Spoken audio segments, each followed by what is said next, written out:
오자싱 아마숭 이칠리나우싱 खुदिंगमकपु अहमक्तदा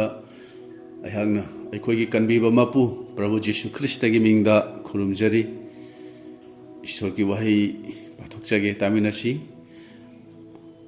अनिसुबा कोरिन्थियो पंदुप अनीगी पद 18 अदु नत्रबदी शैतान अखोगी इथक्ता खुदोंग चाब लौखिगनी मरमदी महाकी अनिंग अदु अखोइना खंगी तामिना खरबा वही अखोइ मयामगी मथक्ता इबुंगोना बोर पिनबिबा ओइसनु आमेन ngasi numit asida aihangna sarmon asidamukta thamjariba hiram adudi haukraba pap ki punsina nahakpu ngasi su wahalibra prarthana tawjage wangthoi sengthoiraba nungsi thaujalna thallaba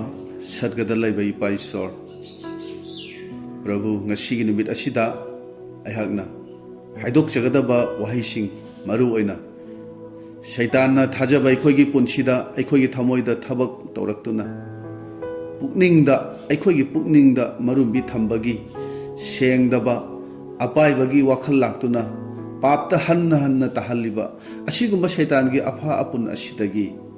नानथोक जदुना थावै हक्चांग सेंगना लैबा ngamnanaba पांगबियु फत्रे हाइबसे खंगलबसु मसिदगी नानथोके खल्लबसु नानथोकप ngamdaduna awaba khangलिबा इचिलिनावसिंगबु पाइबुंगो ngasiगी यागना हाइदोक जगदबा वहाइसिंग असिना पांगबियु तारिबा खुदिंगमक्ता वही खुदिंगी मथक्ता Ibungo नाहना bore पिनबियु अहाके चिंदो लैतोन अहाके खोंजेल खुदिंगमक प्रभु नाकी नफमदा कथोकचरी नाहना सिजिनबियु हाइदुना प्रभु जीशु की मिंग सोंदुना निजरिबनी आमेन नुक्सिरबा इचिलिनावसा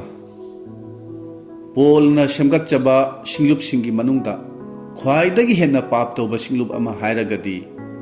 कोरिन्थियोगी सिंगलुप असिनी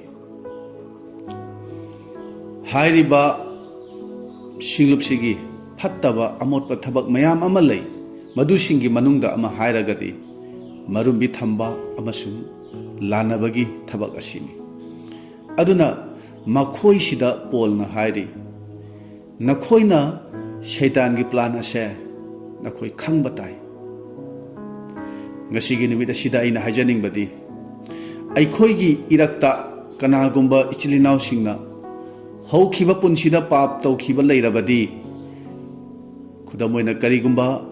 येंहैदबसिंग येंखिबा लैरबदी अमोटपा सेंगदबा हक्चांगी मरी लेनरंबा अदुबु हौजिक्ति मदुदगी नानथोरखरबा युम पाद्रिङैदा ओरबसु नत्रगा युम पालबा मतुंगदा ओरबसु मरुंबी थंबा सेंगदबा अपाइबगी थबक तौरंबा अदुबु हौजिक्ति मदुसिंग अदुदगी यामना लापथोरखरबा अदुम ओइनमकपु इन हाइजनिंगबदी नाकी वाखलना मदुसिंगदु काउबा ngamdabagi maramna hanjinna pukningna papta taba yauribra aduna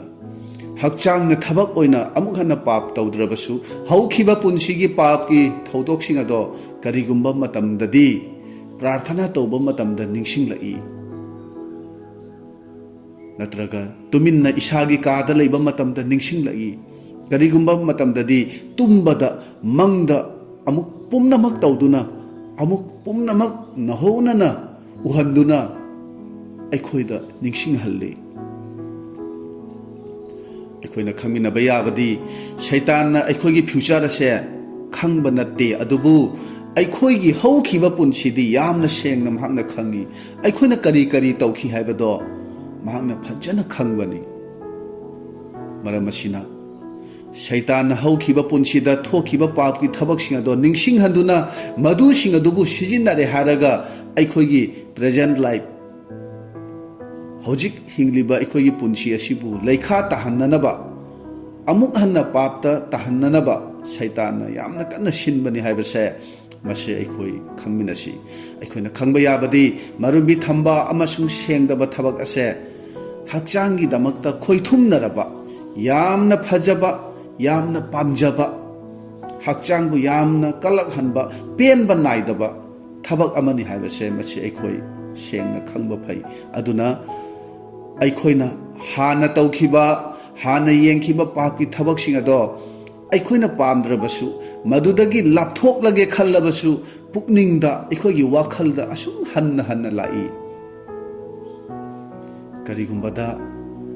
अखोयना कादा इतोमता लैबा मतमदा तुम्बा मतमदा निंगसिंगलक्तुना अदुगुंबा फत्तबा मरी लैनखिबा मीगा अखोयना अमुक हन्ना मोबाइल दा वारी सानबा यावी नत्रगना मोबाइल दा अखोयना येंगहैदबा पिक्चर सिंग अखोयना येंगबा यावरी अदुना थाजबा अखोयदा थोकलिबा हारिबा थौदोकसिंग असे करिनो मसीगी मरमसे करिगिनो मसीगी मतंगदा मसी ईश्वरगी वाहिदगी अखोय येंगमिनसी अदुना अईगी हौखिबा पुंसी अदो शैतान हन्ना हन्ना अईबु निंगसिंग हनगनी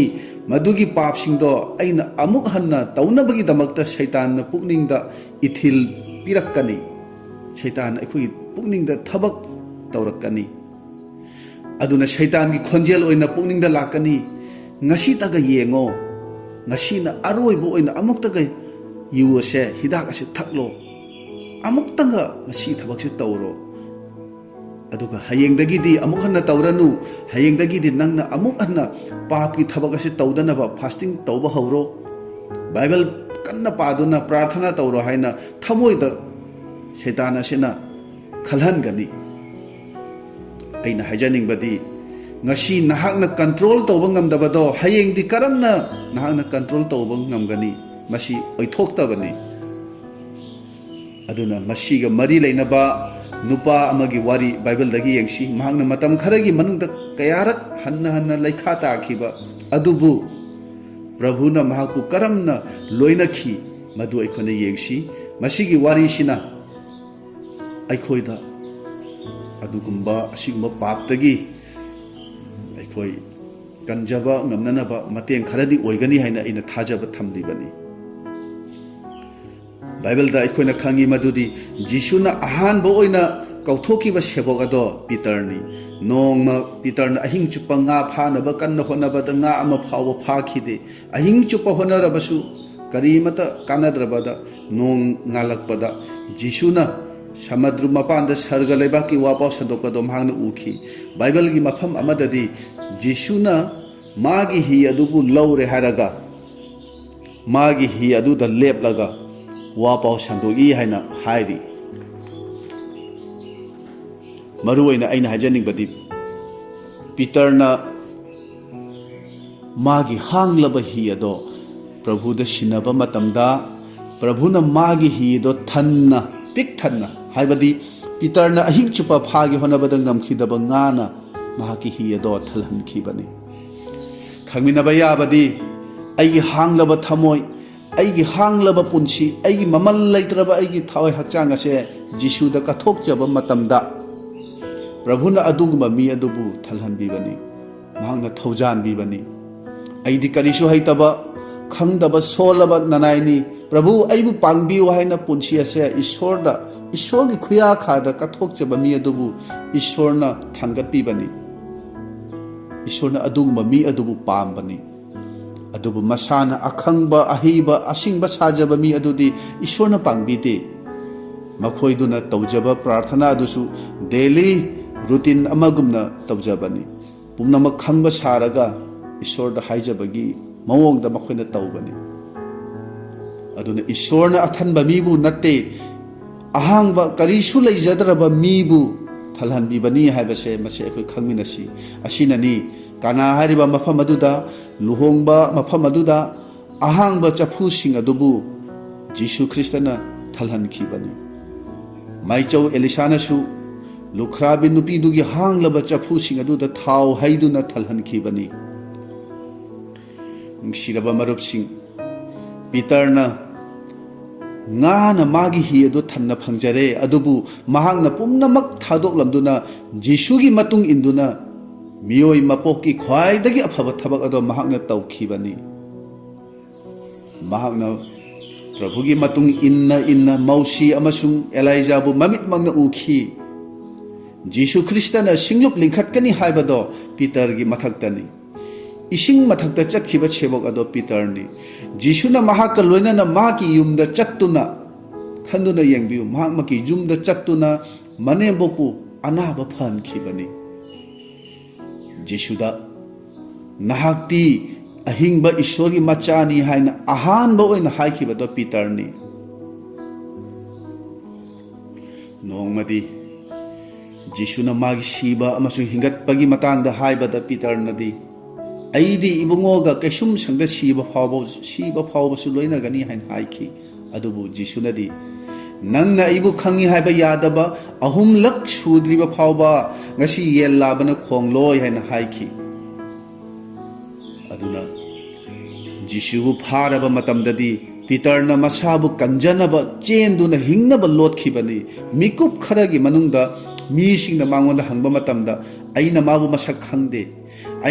masak khangde haina ahumlak mang haikhibani masida aikoina uba phangbasi karino अदुदी करीनो हारगदी पीटर न हंजिन न पाप ताबसिनी बाइबल सिदा ख्वाइदगी अचौबा पापती थाजबा अमा ओइना जीशुबु यादबसिनी जीशुना करी हाय मीसिंगी ममांगदा अइबु यादबदो अइनासु सर्गदा इपागी ममांगदा याबिरोय बाइबल सिदा थाजदबसिंगी ख्वाइदगी अचौबा पापती अफबा वापाव असिबु यादबसिनी थाजबसिंगी दमक्तदी अतोपसिंगी ममांगदा अरोटपा थाजबा अमा ओइना लैबसिनी पीटर न जीशुबु याखिदबगुम ngasisu thajaba ichilino kaya amadi arodpa thajaba ama oina leiri phong na charge lakpa ngamdri laklabasu atopana hangbada charge ta chatlibani natraga charge ta gi halaklibani haibase haiba ngamde bible na hairi aroiba matamda mi ayambana makhogi punsi marel aduna jisubu yabiroi haina hairi bani maramdi makhoibu mi sina noknagani thina ngangnagani khanduna kibagini jisugi damak ikaiba awaba khangbadu makhoina pamde peter su thawai gi oiba punsida matam kharagi manungda chap manaba papta ahumlak hanjin na sikhibani peter na jisubu yakhidraba matung aduga matam kharagi matungda jisuna cross na sirabada mahakpu ahanba mongkhom amada phumbikhi numit humni subagi ayuk anganbada nupi kharana manam nungsiba potchei khara poduna mongphamdu hek yaurabada sargadut amana nupi singaduda peter gi maramda hairagi chatlu ibungogi sabok singa peter gada takpirucho ibungodi nakhoidagi hana galilda lengbi ibungona nakhoida haikhibagum nakhoina ibungobu aduda ugani mark pandu 13 ki tareta peter na jisubu yadaduna pap tawbagi maramna ningamdaduna mahangna mapham amada magna leiri adubu jisuna hingat laglaba matungdadi sargadutna nupi sing aduda hairi jisuna peter bu unanabagi damakta galilda leire hana tamucho an haikhibani masida jisuna haibasi karino haigadi chatlu pap tawkhraba peter da tamlucho mahaku aina unaba pami masi asum hana jisuna haiba gumbani aikoina khangba yabadi peter na tawkhiba pap to madu magi haukraba punsini bible sida prabhuna yamna kanna sijinakhiba sebok ani khak yawi makhoidudi peter amadi paul ni makhoi ani maki haukhiba punsi ase yamna sathibani paul di thajaba singu pha duna fuba cheiba hatpa amasung kaisum sangda thamba adugumba luchingba amani aduga peter di matam kharagi manungda chap manaba papta jisubu thangna na ahumlak yakhidabani prabhuna makhoi singa siga unaduna makhoi bu ngakpi duna thawai na thalanbi duna jisuna makhoi bu sijina khibadi prabhuna peter da tamlucho galilda unasi haina nupi singdu da hai khibai maramdi matamdu da peter ningba kaiduna leiringai matamni peter na jisu da tawkhiba adugi tamak yamna ningamdana masabu maral सिजदुना अइना तौरिबसि करिनो हाइबसि खंदुना महांगना तुमिन्ना लोटुना लैखिबनी जोहानगी पंदुप कुनमाथोइदा येंगलबदी अखोइना खंगबा ngami मदुदी महांगना अई सेबोक अमनी हाइबसे काउखरे अई जिसुगा लोइनारंबा जिसुगी मतुंग इनबा मी अमनी हाइबसे मा काउखरे जिसुगी वाखल जिसुगी आशा पुमनमक महांगना थादोखी पीटरना मागी nga फाबा हानगी सिनफम थादोकलमलबा अदुदा महाक अमुक हनखरे महाक खक्ता नतना अतोबा सेबोक सिंगबुसु महाक लोइनाना पुखिबनी इचिलिनाव सिंगदा इना हाइजनिंगबदी अखोइगी हौखिबा पुनसिना पाप तौरंबा याय मरुमी थंबा सेंगदबा असिना चिंबा कया अमसु तौरंबा याय हाइरिबा पाप की थबक सिंग अदुना ngasisu nahakpu kayarak wahallambasu yai adubu अखोइना निंगसिंगबा याबदी पीटर सु पाप तौखी अदुबु जिसुना महाक उनखी महाक वारी सानखी जिसुना अहुमलक माउंदा हंखिबनी नंग आइबु नुंसिब्रा मसीगी मतुंगदा पीटरना करी तौखी पेंटिकोस की नुमित्ता महाकी मथक्ता थवाई असेंगबना लेंथारकलबदा महाकना संदोकदा मियोय लिसिंग अहुमना बाप्ताइज तौखी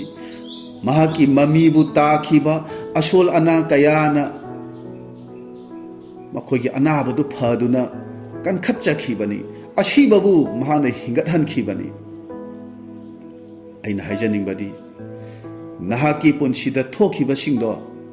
मधु नहाकी हौख्रबा मतमनी अदुबु ngasiदी सर्गगी इपा ईश्वर अदुना आइगी नुंसिरबा इचानुपा आइगी नुंसिरबा इचानुपीसिंग अइना नहाकु ngakpiba kokpiba पामी हाइना हाइरी आइगी इनाक्ता अमुक हन्ना लाउ असुमना हाइरी महांगना अइना नहाकु kokpigani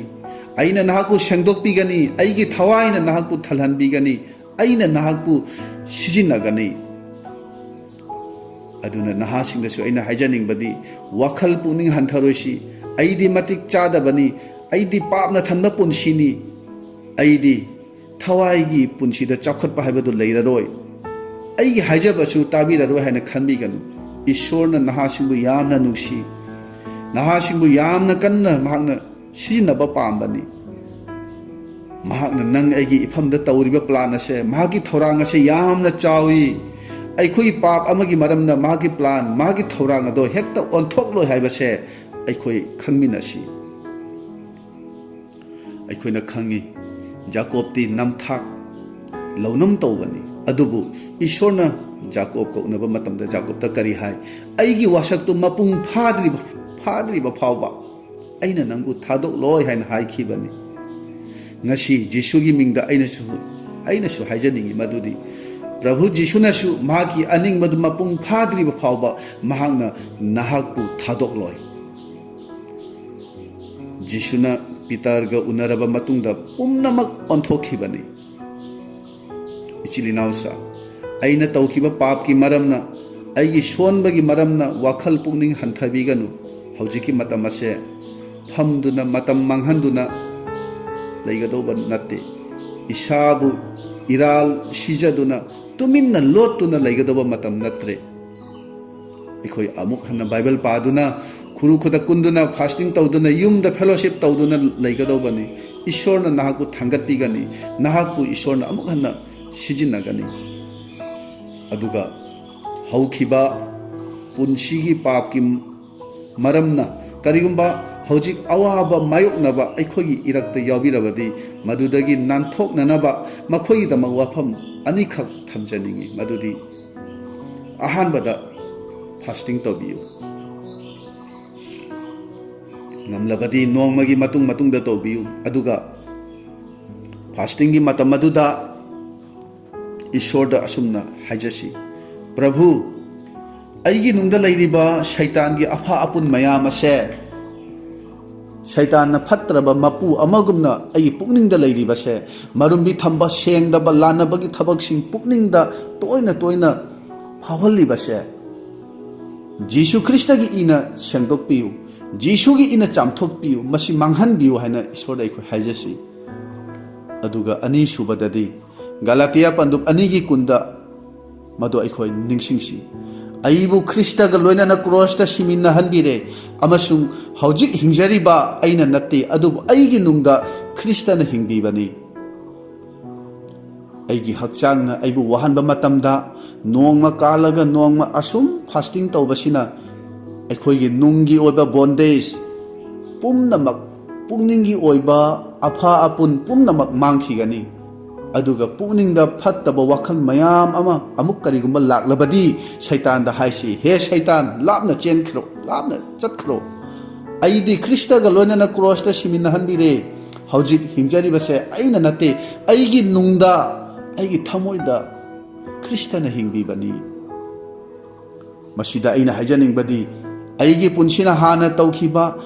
ꯄꯥꯞꯀꯤ ꯄꯨꯛꯅꯤꯡ ꯋꯥꯈꯜ ꯑꯗꯨꯗꯒꯤ ꯃꯥꯏ ꯄꯥꯛꯄ ꯑꯃꯨꯛ ꯍꯟꯅ ꯅꯤꯡꯁꯤꯡꯗꯕ ꯉꯝꯕꯒꯤ ꯄꯥꯡꯒꯜ ꯑꯗꯣ ꯏꯁꯣꯔꯅ ꯑꯩꯈꯣꯏꯗ ꯄꯤꯕꯤꯒꯅꯤ, ꯃꯗꯨ ꯑꯩꯅ ꯐꯪꯕ ꯉꯝꯒꯅꯤ꯫ ꯃꯔꯝꯗꯤ ꯄ꯭ꯔꯚꯨꯗꯤ ꯉꯁꯤꯁꯨ ꯅꯍꯥꯛꯄꯨ ꯅꯤꯡꯁꯤꯡꯂꯤ, ꯅꯍꯥꯛꯄꯨ ꯀꯥꯎꯕ ꯂꯩꯇꯦ, ꯃꯍꯥꯛꯅ ꯅꯪꯕꯨ ꯅꯨꯡꯁꯤꯔꯤ, ꯃꯍꯥꯛꯅ ꯅꯪꯕꯨ ꯁꯤꯖꯤꯟꯅꯕ ꯄꯥꯝꯃꯤ꯫ ꯑꯔꯣꯏꯕꯗ ꯋꯥꯔꯤ ꯑꯃꯇꯪ ꯊꯝꯖꯒꯦ, ꯑꯐꯥꯎꯕ ꯄꯥꯎ ꯁꯟꯗꯣꯛꯄ ꯕꯤꯂꯤ ꯒ꯭ꯔꯥꯍꯥꯝꯒꯤ ꯋꯥꯔꯤꯅꯤ꯫ ꯅꯣꯡꯃ ꯃꯍꯥꯛꯅ ꯃꯐꯝ ꯑꯃꯗ ꯁ꯭ꯇꯦꯗꯤꯌꯝꯗ ꯃꯤꯑꯣꯏ ꯂꯥꯛ ꯍꯦꯟꯅ ꯇꯤꯟꯕꯗꯨꯗ ꯄꯥꯎ ꯁꯟꯗꯣꯛꯏ꯫ ꯃꯍꯥꯛꯅ USAꯒꯤ ꯄꯥꯈꯪ ꯑꯃꯒꯤ ꯇꯦꯁꯇꯤꯃꯣꯅꯤꯗꯨ ꯃꯍꯥꯛꯅ ꯍꯥꯏꯔꯝꯃꯤ꯫ ꯍꯥꯏꯔꯤꯕ ꯄꯥꯈꯪ ꯑꯁꯤ ꯑꯉꯥꯡ ꯑꯣꯏꯔꯤꯉꯩꯗꯒꯤ ꯍꯧꯅ ꯗ꯭ꯔꯒ ꯁꯤꯖꯤꯟꯅꯕ ꯍꯧꯈꯤ꯫ ꯄꯩꯁꯥ ꯍꯨꯔꯥꯟꯗꯨꯅ ꯃꯍꯥꯛꯅ ꯗ꯭ꯔꯒ ꯀꯥꯞꯄꯒꯤ ꯃꯔꯝꯅ ꯏꯃꯨꯡ ꯃꯅꯨꯡꯅ ꯑꯃꯁꯨꯡ ꯃꯥꯒꯤ ꯃꯔꯨꯞ ꯃꯄꯥꯡ ꯃꯔꯤ ꯃꯇꯥ ꯐꯥꯎꯕ ꯑꯋꯥꯕ ꯀꯌꯥ ꯃꯥꯌꯣꯛꯅꯔꯝꯃꯤ꯫ ꯅꯣꯡꯃꯗꯤ ꯄꯥꯈꯪ ꯑꯁꯤꯅ ꯗꯨꯀꯥꯟ ꯑꯃꯗꯒꯤ ꯁꯅꯥꯒꯤ ꯄꯣꯠ ꯑꯃ ꯍꯨꯔꯥꯟꯒꯦ ꯇꯧꯕꯗ ꯗꯨꯀꯥꯟ ꯃꯄꯨꯗꯨꯅ ꯐꯥꯕꯒꯤ ꯃꯔꯝꯅ ꯖꯦꯜꯗ ꯂꯩꯕ ꯇꯥꯈꯤ꯫ ꯆꯍꯤ 2ꯒꯤ ꯆꯩꯔꯥꯛ ꯐꯪꯈꯤ꯫ ꯑꯗꯨ ꯄꯥꯈꯪꯁꯤꯒꯤ ꯆꯍꯤ 2ꯒꯤ ꯄꯥꯅꯤꯁꯃꯦꯟ ꯑꯗꯨ ꯂꯣꯏꯒꯗꯕ ꯊꯥ 3 ꯈꯛ ꯋꯥꯠꯂꯤꯉꯩꯗ ꯃꯍꯥꯛꯅ ꯃꯥꯒꯤ ꯃꯄꯥꯗ ꯆꯤꯊꯤ ꯑꯃ ꯏꯈꯤ꯫ ꯆꯤꯊꯤꯗꯨꯗ ꯃꯍꯥꯛꯅ ꯑꯁꯨꯝꯅ ꯏꯈꯤ ꯃꯗꯨꯗꯤ, ꯑꯩꯍꯥꯛꯅ ꯖꯦꯜꯗ ꯂꯩꯔꯤꯉꯩꯁꯤꯗ ꯑꯩꯅ ꯖꯤꯁꯨꯒꯤ ꯃꯔꯝꯗ ꯇꯥꯔꯦ, ꯑꯩꯅ ꯖꯤꯁꯨꯕꯨ ꯊꯥꯖꯔꯦ, ꯑꯩ ꯑꯃꯨꯛ ꯍꯟꯅ ꯗ꯭ꯔꯒ ꯆꯥꯔꯔꯣꯏ, ꯑꯩꯁꯦ ꯏꯃꯥ ꯕꯕꯥꯒꯤ ꯅꯥꯛꯇ ꯌꯨꯝꯗ ꯂꯥꯛꯄ ꯌꯥꯒꯗ꯭ꯔꯥ? ꯑꯁꯨꯝꯅ ꯏꯈꯤꯕꯅꯤ꯫ ꯃꯗꯨꯒꯤ ꯄꯥꯎꯈꯨꯝ ꯂꯥꯛꯈꯤꯗꯦ꯫ ꯃꯔꯝꯗꯤ ꯃꯃꯥ ꯃꯄꯥꯁꯨ ꯃꯆꯥꯗꯨꯅ ꯁꯦꯜ ꯄꯨꯁꯟꯕ ꯑꯃꯗꯤ ꯐꯠꯇꯕ ꯊꯕꯛ ꯃꯌꯥꯝ ꯑꯃ ꯇꯧꯔꯝꯕꯒꯤ ꯃꯔꯝꯅ ꯁꯦꯜ ꯊꯧꯕ ꯃꯌꯥꯝ ꯑꯃ ꯂꯥꯛꯄ ꯑꯃꯁꯨꯡ ꯃꯈꯜ ꯃꯈꯜꯒꯤ ꯀꯣꯝꯄ꯭ꯂꯦꯟ ꯃꯌꯥꯝ ꯑꯃ ꯂꯥꯛꯃꯟꯕꯗꯒꯤ ꯃꯈꯣꯏ ꯌꯨꯝ ꯑꯗꯣ ꯊꯥꯗꯣꯛꯇꯨꯅ ꯃꯄꯥꯟꯗ ꯂꯩꯈꯤꯕꯅꯤ꯫ ꯄꯥꯈꯪꯗꯨꯅ ꯖꯦꯜꯗꯒꯤ ꯊꯣꯛꯄꯒꯤ ꯃꯇꯝꯗꯨ ꯊꯥ 3 ꯈꯛꯇ ꯉꯥꯏꯔꯕ ꯃꯇꯝꯗ ꯑꯃꯨꯛ ꯍꯟꯅ ꯆꯞ ꯃꯥꯟꯅꯕ ꯋꯥꯍꯩ ꯏꯗꯨꯅ ꯃꯄꯥꯗ ꯆꯤꯊꯤ ꯑꯁꯤ ꯑꯃꯨꯛ ꯍꯟꯅ ꯏꯈꯤ꯫ ꯃꯗꯨꯒꯤꯁꯨ ꯄꯥꯎꯈꯨꯝ ꯑꯃꯠꯇ ꯂꯥꯛꯈꯤꯗꯦ꯫ ꯑꯗꯨꯒ ꯑꯃꯨꯛ ꯖꯦꯜꯗꯒꯤ ꯊꯣꯔꯛꯀꯗꯕ ꯅꯨꯃꯤꯠ 15ꯅꯤ ꯈꯛꯇ ꯉꯥꯏꯔꯕ ꯀꯥꯟꯗ ꯃꯍꯥꯛꯅ ꯑꯃꯨꯛ ꯍꯟꯅ ꯆꯞ ꯃꯥꯟꯅꯕ ꯋꯥꯍꯩ ꯑꯗꯨ ꯏꯈꯤ꯫ ꯑꯗꯨꯒ ꯍꯟꯗꯛꯇꯤ ꯃꯍꯥꯛꯀꯤ ꯆꯤꯊꯤ ꯑꯗꯨꯗ ꯑꯇꯣꯞꯄ ꯋꯥꯍꯩ ꯈꯔꯒ ꯍꯥꯞꯆꯤꯟꯈꯤ, ꯃꯗꯨꯗꯤ ꯑꯩ ꯌꯨꯝꯗ ꯂꯥꯛꯄ ꯄꯥꯝꯃꯤ, ꯏꯃꯥ ꯕꯕꯥꯒꯤ ꯅꯥꯛꯇ ꯑꯩ ꯂꯩꯕ ꯄꯥꯝꯃꯦ, ꯑꯗꯨꯕꯨ ꯑꯩꯅ ꯂꯥꯛꯄꯗ ꯅꯥꯄꯨ ꯃꯆꯨꯒꯤ ꯐꯤꯔꯥꯜ ꯑꯃ ꯌꯨꯝꯒꯤ ꯃꯃꯥꯡꯗ ꯊꯦꯠꯇꯨꯅ ꯊꯝꯕꯤꯔꯒꯗꯤ ꯃꯗꯨꯗ ꯑꯩꯅ ꯈꯪꯒꯅꯤ ꯃꯗꯨꯗꯤ ꯅꯈꯣꯏꯅ ꯑꯩꯕꯨ ꯋꯦꯜꯀꯝ ꯇꯧꯕꯤꯕꯅꯤ ꯍꯥꯏꯕꯁꯦ ꯑꯩꯅ ꯈꯪꯒꯅꯤ꯫ ꯃꯗꯨ ꯅꯠꯇ꯭ꯔꯒꯗꯤ ꯑꯩꯍꯥꯛ ꯑꯃꯨꯛ ꯍꯟꯅ ꯂꯥꯛꯂꯔꯣꯏ, ꯑꯩꯒꯤ ꯍꯥꯟꯅꯒꯤ ꯄꯨꯟꯁꯤ ꯑꯗꯨꯗ ꯑꯩꯍꯥꯛ ꯑꯃꯨꯛ ꯍꯟꯅ ꯍꯟꯈ꯭ꯔꯒꯅꯤ ꯑꯩ꯫ ꯑꯗꯨꯕꯨ ꯅꯨꯃꯤꯠ ꯁꯨꯔꯕꯗ ꯄꯥꯈꯪꯗꯨꯅ ꯖꯦꯜꯗꯒꯤ ꯊꯣꯔꯛꯇꯨꯅ ꯃꯌꯨꯝ ꯃꯥꯏꯀꯩ ꯄꯥꯡꯅ ꯆꯠꯂꯤꯉꯩꯗ ꯃꯥꯒꯤ ꯋꯥꯈꯜꯗ ꯃꯥꯒꯤ ꯌꯨꯝꯒꯤ ꯃꯃꯥꯡꯗ ꯅꯥꯄꯨ ꯃꯆꯨꯒꯤ ꯐꯤꯔꯥꯜ ꯑꯗꯨ ꯊꯦꯠꯂꯝꯒꯗ꯭ꯔꯥ? ꯅꯥꯄꯨ ꯃꯆꯨꯒꯤ ꯐꯤꯔꯥꯜ ꯑꯗꯨ ꯃꯥꯒꯤ ꯌꯨꯝꯒꯤ ꯃꯃꯥꯡꯗ ꯂꯩꯔꯝꯒꯗ꯭ꯔꯥ? ꯃꯁꯤꯇꯅꯤ ꯃꯍꯥꯛꯅ ꯈꯟꯕꯁꯤ꯫ ꯑꯗꯨꯕꯨ ꯄꯥꯈꯪꯗꯨꯅ ꯃꯥꯒꯤ ꯌꯨꯝꯒꯤ ꯃꯅꯥꯛ ꯅꯛꯁꯤꯜꯂꯛꯄ ꯃꯇꯝꯗꯗꯤ ꯃꯍꯥꯛꯅ ꯀꯔꯤ ꯎꯏ? ꯃꯥꯒꯤ ꯌꯨꯝꯗꯒꯤ ꯀꯤꯂꯣꯃꯤꯇꯔ ꯑꯃ ꯂꯥꯞꯄ ꯐꯥꯎꯕ ꯂꯝꯕꯤꯗꯨꯗ ꯅꯥꯄꯨ ꯃꯆꯨꯒꯤ ꯐꯤꯔꯥꯜꯇꯅ ꯄꯤꯛ ꯊꯟꯅ ꯌꯨꯡꯗꯨꯅ ꯂꯩꯕ ꯎꯏ꯫ ꯄꯥꯈꯪ ꯑꯗꯨꯒꯤ ꯃꯃꯥ ꯃꯄꯥꯅ ꯃꯍꯥꯛꯄꯨ ꯋꯦꯜꯀꯝ ꯇꯧꯕꯤꯈꯤ꯫ ꯃꯁꯤ ꯁꯟꯗꯣꯛꯂꯕ ꯃꯇꯨꯡꯗ ꯕꯤꯂꯤ ꯒ꯭ꯔꯥꯍꯥꯝꯅ ꯃꯤꯌꯥꯝꯗꯨꯗ ꯍꯪꯈꯤ, ꯉꯁꯤ ꯃꯤꯌꯥꯝ ꯑꯁꯤꯒꯤ ꯃꯔꯛꯇ ꯃꯤꯑꯣꯏ ꯀꯌꯥꯅ ꯌꯨꯝꯗꯒꯤ ꯃꯄꯥꯟꯗ ꯊꯣꯛꯇꯨꯅ ꯂꯩꯔꯤꯕꯒꯦ? ꯍꯥꯏꯕꯗꯤ ꯏꯁꯣꯔꯒꯤ ꯃꯤꯠꯌꯦꯡ ꯋꯥꯡꯃꯗ ꯂꯩꯔꯤꯕꯁꯤꯡ ꯑꯗꯨꯅꯤ꯫ ꯏꯁꯣꯔꯅ ꯑꯩꯕꯨ ꯌꯥꯕꯤꯒꯗ꯭ꯔꯥ ꯌꯥꯕꯤꯔꯣꯏꯗ꯭ꯔꯥ ꯍꯥꯏꯅ ꯈꯜꯂꯒ ꯂꯩꯔꯤꯕꯁꯤꯡ ꯑꯗꯨꯅꯤ꯫ ꯕꯤꯂꯤ ꯒ꯭ꯔꯥꯍꯥꯝꯅ ꯃꯤꯌꯥꯝꯗꯨꯗ ꯍꯥꯏꯈꯤ, ꯉꯁꯤ ꯃꯤ ꯄꯨꯝꯅꯃꯛꯀꯤꯗꯃꯛ ꯁꯔꯒꯗ ꯅꯥꯄꯨ ꯃꯆꯨꯒꯤ ꯐꯤꯔꯥꯜ ꯍꯥꯏꯒꯠꯇꯨꯅ ꯂꯩꯔꯤ꯫ ꯖꯤꯁꯨ ꯈ꯭ꯔꯤꯁꯇꯗ ꯍꯟꯕꯤꯔꯛꯎ ꯍꯥꯏꯅ ꯃꯍꯥꯛꯅ ꯍꯥꯏꯈꯤꯕꯅꯤ꯫ ꯉꯁꯤ ꯑꯃꯨꯛ ꯍꯟꯅ ꯑꯩꯅ ꯏꯆꯤꯜ ꯏꯅꯥꯎꯁꯤꯡꯗ ꯍꯥꯏꯖꯅꯤꯡꯕꯗꯤ ꯏꯁꯣꯔꯅ ꯅꯪ ꯑꯩꯕꯨ ꯑꯩꯈꯣꯏ ꯃꯌꯥꯝꯕꯨ ꯇꯔꯥꯝꯅ ꯑꯣꯛꯅꯕꯒꯤꯗꯃꯛ ꯁꯔꯒꯗ ꯉꯥꯏꯔꯤ꯫ ꯃꯍꯥꯛꯅ ꯑꯩꯈꯣꯏꯕꯨ ꯌꯥꯝꯅ ꯅꯨꯡꯁꯤ, ꯃꯍꯥꯛꯅ ꯑꯩꯈꯣꯏꯒꯤꯗꯃꯛ ꯃꯊꯋꯥꯏ ꯊꯥꯕꯤꯕꯅꯤ꯫ ꯏꯁꯣꯔꯗꯒꯤ ꯂꯥꯞꯊꯣꯛꯄꯒꯤ ꯋꯥꯈꯜ ꯑꯁꯦ ꯑꯩꯈꯣꯏ ꯇꯧꯕꯤꯒꯅꯨ ꯍꯥꯏꯕꯁꯦ ꯑꯩꯅ ꯍꯥꯏꯖꯅꯤꯡꯉꯤ꯫ ꯅꯍꯥꯛꯅ ꯃꯃꯥꯡꯉꯩꯗ ꯂꯪꯖꯈꯤꯕ ꯏꯁꯣꯔꯒꯤ ꯃꯤꯠꯌꯦꯡꯗ ꯇꯧꯈꯤꯕ ꯄꯥꯞ ꯑꯗꯣ ꯃꯗꯨ ꯅꯍꯥꯛꯀꯤ ꯍꯧꯈ꯭ꯔꯕ ꯄꯨꯟꯁꯤꯅꯤ꯫ ꯍꯧꯖꯤꯛꯇꯤ ꯑꯩꯈꯣꯏ ꯏꯁꯣꯔꯗ ꯑꯁꯨꯝꯅ ꯍꯥꯏꯖꯁꯤ, ꯏꯕꯨꯡꯉꯣ, ꯅꯍꯥꯛꯀꯤ ꯍꯣꯡꯕ ꯅꯥꯏꯗ꯭ꯔꯕ ꯅꯨꯡꯁꯤꯕ ꯑꯁꯤꯒꯤꯗꯃꯛ ꯑꯩꯅ ꯅꯍꯥꯛꯀꯤꯗꯃꯛ ꯄꯨꯟꯁꯤ ꯑꯁꯦ ꯍꯤꯡꯖꯒꯦ, ꯅꯍꯥꯛꯀꯤ ꯅꯅꯥꯛꯇ ꯍꯦꯟꯅ ꯍꯦꯟꯅ ꯅꯛꯁꯤꯟꯖꯒꯦ, ꯑꯩꯒꯤ ꯊꯥꯖꯕꯁꯤ ꯊꯕꯛ ꯑꯣꯏꯅ ꯍꯦꯟꯅ ꯍꯦꯟꯅ ꯎꯠꯊꯣꯛꯆꯒꯦ ꯍꯥꯏꯅ ꯍꯥꯏꯖꯁꯤ꯫ ꯀꯥꯎꯕꯤꯒꯅꯨ, ꯏꯁꯣꯔꯅ ꯅꯍꯥꯛꯄꯨ ꯅꯨꯡꯁꯤ꯫ ꯍꯧꯈ꯭ꯔꯕ ꯄꯨꯟꯁꯤꯒꯤ ꯄꯥꯞꯀꯤ ꯃꯔꯝꯅ ꯅꯍꯥꯛꯀꯤ ꯄꯨꯛꯅꯤꯡ ꯋꯥꯈꯜꯕꯨ ꯉꯁꯤꯁꯨ ꯋꯥꯍꯟꯗꯨꯅ ꯁꯣꯟꯊꯗꯨꯅ ꯂꯥꯛꯀꯗꯕ ꯄꯨꯟꯁꯤꯒꯤ ꯃꯇꯝ ꯑꯗꯨꯁꯨ ꯁꯩꯇꯥꯟꯒꯤ ꯈꯨꯠꯇ ꯇꯥꯍꯜꯂꯣꯏꯁꯤ꯫ ꯏꯁꯣꯔꯒꯤ ꯈꯨꯌꯥꯗ ꯊꯋꯥꯏ ꯍꯛꯆꯥꯡ ꯑꯗꯣ ꯀꯠꯊꯣꯛꯅꯅꯕ ꯇꯧꯕꯤꯌꯨ꯫ ꯇꯥꯃꯤꯟꯅꯈ꯭ꯔꯕ ꯋꯥꯍꯩ ꯑꯁꯦ ꯑꯩꯈꯣꯏ ꯃꯌꯥꯝꯒꯤ ꯃꯊꯛꯇ ꯏꯕꯨꯡꯉꯣꯅ ꯅꯧꯍꯧꯅꯅ ꯕꯣꯔ ꯄꯤꯅꯕꯤꯕ ꯑꯣꯏꯔꯁꯅꯨ꯫ ꯑꯥꯃꯦꯟ꯫